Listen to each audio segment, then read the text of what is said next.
सबको जय मसीह की। डेली मन्ना चैनल में आपका सबको स्वागत है। और आज एक बहुत सुंदर टॉपिक मैं लेकर के आऊँ कि सब विश्वासी होते हैं, उनके पास बाइबल होती है, लेकिन हमारे पास मालूम नहीं होता कि बाइबल मैं कहाँ से शुरू करूँ, कैसे पढूं और इसको मुझे कौन समझाएगा। पर्सनल स्टडी में मैं चाहता हूँ कि मैं खुद इसे समझ नहीं पाऊँ, तो मैं आपके लिए ये वीडियो लाई हूँ जिसमें कुछ 6 पॉइंट से हम जानेंगे कि परमेश्वर के इस बाइबल के वचन से हमें क्या सीखने को मिलेगा और हम कैसे इसकी पर्सनल बाइबल स्टडी करेंगे। एक वचन को पढ़ते हैं, दूसरी तिमोथी 3 और 16 आयत। संपूर्ण पवित्र शास्त्र परमेश्वर की प्रेरणा से रचा गया है और उपदेश और समझाने और सुधारने और धार्मिकता की शिक्षा के लिए लाभदायक है, ताकि परमेश्वर का जन सिद्ध बने और हर एक भले काम के लिए तत्पर हो। यहाँ पर इस वचन पढ़ने के द्वारा हमें पता चलता है कि पवित्र शास्त्र जो हमारे पास बाइबल है उसका महत्व, उस महत्व को हम जान रहे कि किस लिए परमेश्वर ने इस वचन को बनाया। इस बाइबल में हमें कितने 66 बुक्स मिलते हैं। ओल्ड टेस्टामेंट में हमें 39 बुक्स हैं और नए नियम में हमें 27 बुक्स मिलते हैं। उत्पत्ति पहली किताब है और सबसे लास्ट में प्रकाशित वाक्य है। वो पुराने नियम में मलाकी से बंद होता है और मत्ती से शुरू होकर के प्रकाशित वाक्य में खत्म होता है। तो ये 2 भागों में है। तो ये परमेश्वर का वचन हमें किस तरह से पढ़ना चाहिए, क्या है उसका रीजन, क्या है पढ़ने के लिए, ताकि परमेश्वर का जन मैं और आप सिद्ध बने और भले कामों के लिए तत्पर हो जाए। ये परमेश्वर की इच्छा है। परमेश्वर की योजना जानने के लिए, परमेश्वर की बात को जानने के लिए हमें परमेश्वर के वचन को पढ़ना चाहिए। हम कभी बाजार जाते हैं, मार्केट से कुछ मशीन खरीद लाते हैं, तो हमें मालूम नहीं होता कि अब इसको कैसा ऑपरेट करें। तो हमें मालूम है कि उसके साथ में क्या एक मैनुअल बुक मिलती है, उसको किस तरह से हम अच्छी तरह से ऑपरेट कर सकेंगे और उसके मशीन का हम फायदा उठा सकते हैं। उसी तरह ये हमारा जीवन इस पृथ्वी पर हमको कैसे जीना है और स्वर्ग राज्य के लिए इस जीवन की तैयारी कैसी करनी है, उसके लिए ये बाइबल एक मैनुअल की तरह मेरे और आपके जीवन में काम करेगा कि मेरा जीवन, मेरा क्रिश्चियन लाइफ क्या है, परमेश्वर के लिए है। ये मालूम होना चाहिए कि मैं धीरे धीरे क्या सिद्ध बनता जाऊं, ताकि उसके राज्य में मैं ग्रहण योग्य बन सकूं। एक पवित्रता का जीवन जीने के लिए प्रभु चाहता है मैं और आप ये परमेश्वर का वचन पढ़ पढ़कर अपने जीवन को सुधारें।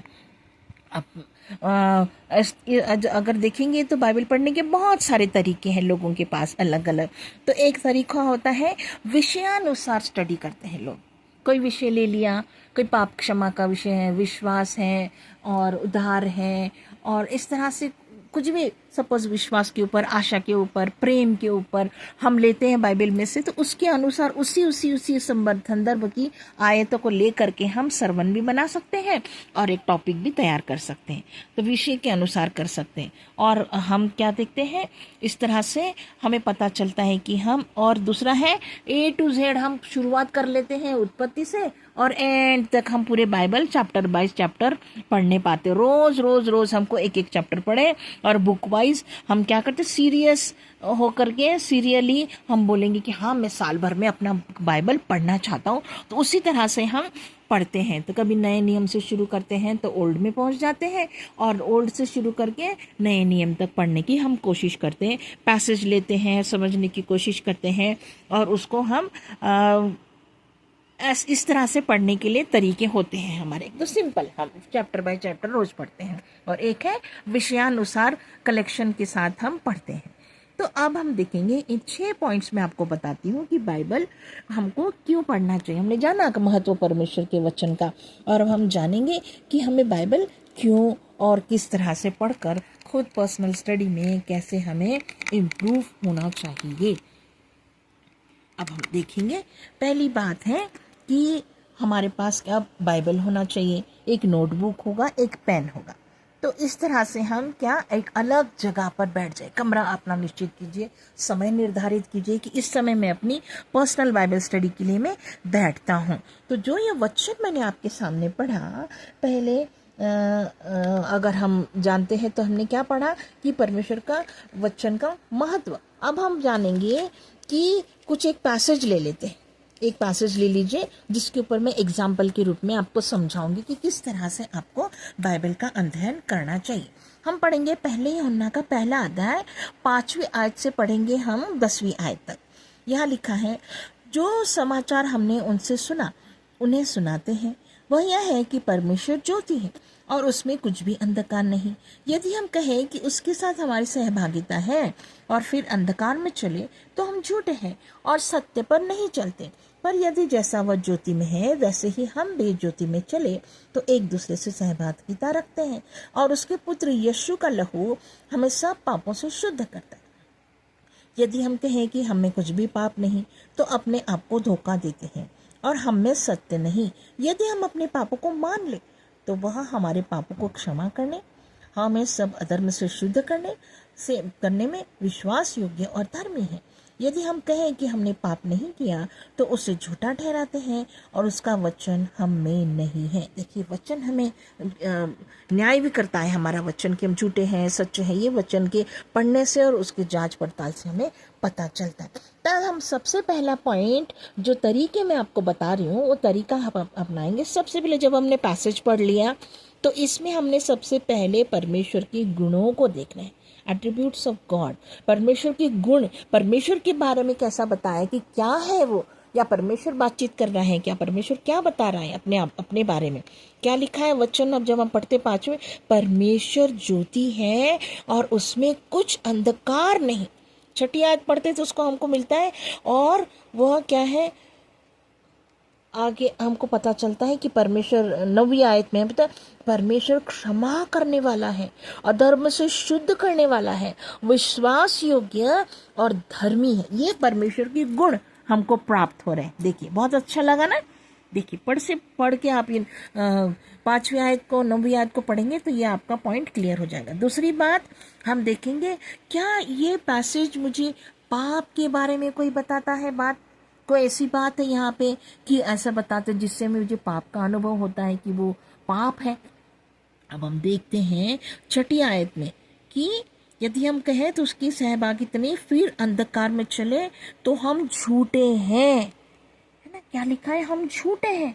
और हम क्या कर आगे और लिखा है कि अगर हम ऐसा करते हैं तो हम क्या करते हैं, अपने आप को धोखा देते हैं। वर्ड 7 में लिखा है अपने आप को धोखा। तो झूठ और धोखा क्या है, पाप है। अंधकार की राह में चलना पाप है। ये 3 बातें हमको पाप को इंगित करती हैं कि बता रही यहाँ पे पवित्र आत्मा आपको गाइड करता है कि ये बातें हैं पाप को दर्शाने वाली बातें। अबाउट सिन ना, अबाउट गॉड जाना। अब हमने पाप के बारे में भी जाना कि परमेश्वर कहता है झूठ बोलना पाप है, धोखा देना पाप है, अंधकार की बातें आपके जीवन में है तो वो पाप है। ये हमको परमेश्वर की सहभागिता से दूर करने वाली बातें हैं क्योंकि परमेश्वर सहभागिता पसंद करने वाला परमेश्वर। तीसरा पॉइंट हम देखेंगे, एनी गॉड्स प्रॉमिस। हमें कोई परमेश्वर का वादा इसमें नजर आता है। कोई प्रभु कह रहा है कि मैं वादा कर रहा हूँ तुम्हारे पास, या तुम जानो कि आपको क्या कायल कर रहा है, मतलब क्या प्रॉमिस आपको नजर आती है इस अध्याय में। आपको पता चलेगा अगर आप 7th वर्स, उसमें क्या है, यदि जैसा वह ज्योति में है हम भी ज्योति में चले तो एक दूसरे से सहभागिता रखते और उसके पुत्र यीशु का लहू हमें सब पापों से शुद्ध करता है। फिर आगे लिखा है 9वीं आयत में, यदि हम अपने पापों को मान ले तो वह हमारे पापों को क्षमा करने और धर्म से शुद्ध करने में विश्वास योग्य और धर्मी है। मतलब परमेश्वर का वचन हमको बता रहा है, वादा दे रहा है कि अगर आप ऐसा करते हो तो मैं तुम्हारे लिए क्या, मैं तुम्हारे अधर्म को शुद्ध कर सकता हूँ। पापों को मानना है, पापों को मानने के लिए प्रभु का वचन कह रहा है, पापों से शुद्ध करता है। ये वादा हमको दे रहा है कि मैं शुद्ध करने वाला परमेश्वर हूँ। तुम मेरे पास आओ तो तुम मानो तो बातों को, मैं तुम्हें ज्योति का संतान बना सकता हूँ, है ना। मैं तुम्हें शुद्ध कर सकता हूँ पापों को मानने से, और पापों के द्वारा तुम्हें शुद्ध करने वाला मैं तुम्हारा विश्वास योग्य परमेश्वर हूँ। मुझ पे भरोसा रखो। तो चौथी बात हम जानेंगे, हम कुछ एग्जाम्पल्स ढूंढने चाहिए कि उन एग्जाम्पल्स को क्या मुझे लागू करना चाहिए। इसमें से कोई ऐसी बात जो मुझे करने के लिए बात कर रहा है परमेश्वर का वचन, तो हमको पता चलता है वचन 7 में, पर यदि जैसा वह ज्योति में है वैसे ही हम भी ज्योति में चले तो एक दूसरे की सहभागिता रखते हैं और उसके पुत्र यीशु का लहू हमें सब पापों से शुद्ध करता है। परमेश्वर का वचन मुझे और आपको क्या कह रहा है कि हम ज्योति में चलें। वो नहीं चाहता है कि मेरे और आपके जीवन में अंधकार के काम बने रहे। और क्या लिखा है, एक दूसरे से सहभागिता बनाए रखो। ये परमेश्वर चाह रहा है मेरे और आपके जीवन में कि मैं इस बातों को अपने जीवन में अप्लाई करूं। सहभागिता ढूंढनी है तो हमें चर्च जरूर जाना चाहिए, संगति करना चाहिए और अंधकार के कामों से दूर होकर ज्योति में चलना है। और ये वचन हमको ज्योति में चलने के लिए, परमेश्वर की संगति में, उसके समानता में बढ़ने के लिए मदद करेगा। पांचवी बात हम देखेंगे कि क्या हमको कोई ऐसा एग्जाम्पल मिल रहा, कमांड है, यहाँ पर कोई आज्ञा तो नहीं दे रहा वचन में। ये जो पैराग्राफ है अगर दोबारा अगर आप पढ़ोगे और हमें पता चलेगा तो क्या है, अभी अभी पढ़ा हमने कि यदि हम ज्योति में चले, अगर वैसे ही हम भी ज्योति में चले, ऐसे मतलब प्रभु चाहता है हम ज्योति में चले, एक आज्ञा के रूप में। उसी तरह अगर 9वीं आयत में कहा कि यदि अपने पापों को मान ले, यदि और हम अगर छोड़ते अपने पापों को मान ले, यहाँ लिखा है एकदम ऐसे आज्ञा समान नहीं, लेकिन उसमें से हमें लगता है कि प्रभु ये चाह रहा है मेरे जीवन से, वो एक कमांड कर रहा है कि तुम ज्योति में चलो, तुम अपने पापों को मानो।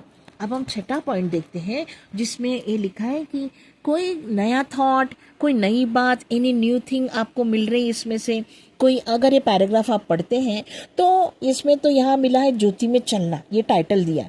आप इसको पढ़ने के बाद आपके अंदर क्या आवाज़ आती है कि इस पैराग्राफ पढ़ने के द्वारा मुझे कोई ऐसा टाइटल नज़र आता है या मैं कोई ऐसा नया सूटेबल इस पैराग्राफ को कोई टाइटल देना चाहता हूँ, तो आपको क्या देना चाहेंगे? जैसे ज्योति में चलना मतलब अगर मैं कह सकती हूँ एग्जाम्पल के लिए कि पावर ऑफ लाइट, ज्योति की जो सामर्थ है, उस सामर्थ में हम चलेंगे तो कैसे परमेश्वर के साथ सहभागिता रख सकते हैं। साथ ही साथ हम क्या करेंगे, पापों को मानने की बात आई तो पावर ऑफ रिपेंटेंस, अगर हम पाप मानते हैं तो क्या मिलता है, हमें पापों की क्षमा मिलती है, शुद्ध हो जाते हैं, उसके साथ हम धर्मी ठहराए जाते हैं। उसकी पावर हमको, इसको चैप्टर को हम दे सकते हैं। उसी तरह हमने क्या लिख सकते हैं, परमेश्वर बार बार क्या कह रहा है, सहभागिता रखने के लिए बोल रहा है। तो परमेश्वर के साथ सहभागिता कैसे प्राप्त होगी, इस ऐसा भी टाइटल हम दे सकते हैं। साथ ही साथ जब हम क्षमा की बात, जैसे हमने रिपेंटेंस बोला है, पश्चाताप की बात आई, उसी तरह हम क्षमा कैसे प्राप्त करें, मैं लिखा है यदि अपने पापों को मान ले, यदि आप ऐसे करो, इस तरह से कंडीशंस और बहुत सारी सलाहें दी गई कि अगर आप पाप को क्षमा चाहिए तो अपने पापों को मान। ये सुंदर सुंदर टाइटल हम उसमें दे करके अपने तरीके से इस अध्याय को समझने के बाद हम उसका समझा हुआ बात को आगे रख सकते हैं और प्रभु का धन्यवाद कर सकते हैं कि प्रभु मुझे ये प्रकाशन आपने दिया।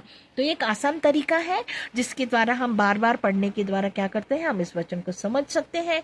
आप इसी तरह से रोज पढ़ो, रोज पढ़ना है बाइबल को, समय देना है परमेश्वर के लिए और परमेश्वर के साथ हमें क्या करना है, अगर हम बार बार पढ़ते हैं तो परमेश्वर की हम नज़दीकी में बढ़ेंगे, सोल स्पिरिट बॉडी में आपको चंगाई आएगी, आपको सफल मार्गदर्शन मिलेगा अपने जीवन को सफल बनाने के लिए। और प्रभु की आशीषों में, ज्योति में जब हम चलेंगे तो कोई भी अंधकार की बात आपके जीवन में, कोई निगेटिविटी नहीं रहेगी, आपको कोई बुराई छुएगी नहीं और आप प्रभु की उपस्थिति में चलेंगे। सचमुच परमेश्वर आपको इन वचन से आशीष दे। इसी तरीके को आप अपनाना है। हमने क्या जाना, आप सबसे पहले जब भी आप पैराग्राफ, पैसेज, चैप्टर कुछ भी पढ़े तो उसमें देखना है परमेश्वर के गुणों के बारे में देखना है।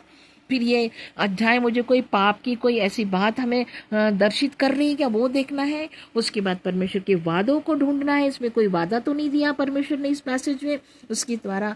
और साथ ही साथ कुछ एग्जाम्पल्स होते हैं कि उसमें एग्जाम्पल के द्वारा उदाहरण दिया तो उसको मेरे जीवन में मुझे अपनाना चाहिए।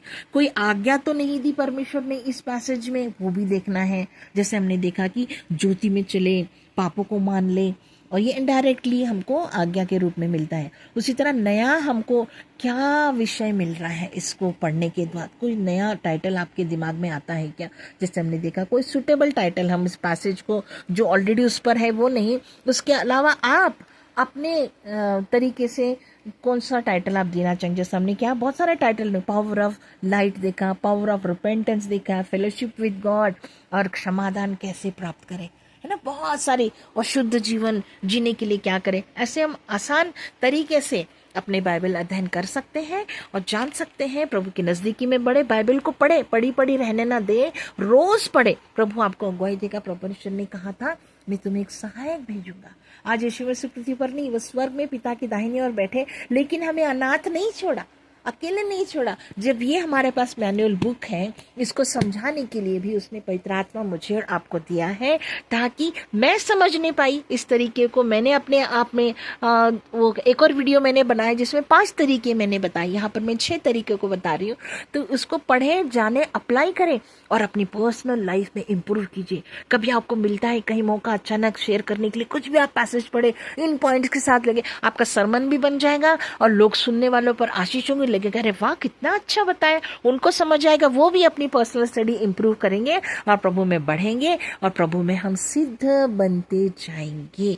परमेश्वरी बात से वीडियो जब भी आप पढ़ें, समझे, आपको अच्छा लगा तो लाइक कीजिएगा और दूसरों के फायदे के लिए दूसरों को शेयर भी कर सकते हैं। आप अपने फेसबुक पे, अपने इंस्टा पे शेयर कीजिए ताकि लोग भी जाने और बढ़े, विश्वास में सिद्ध बने।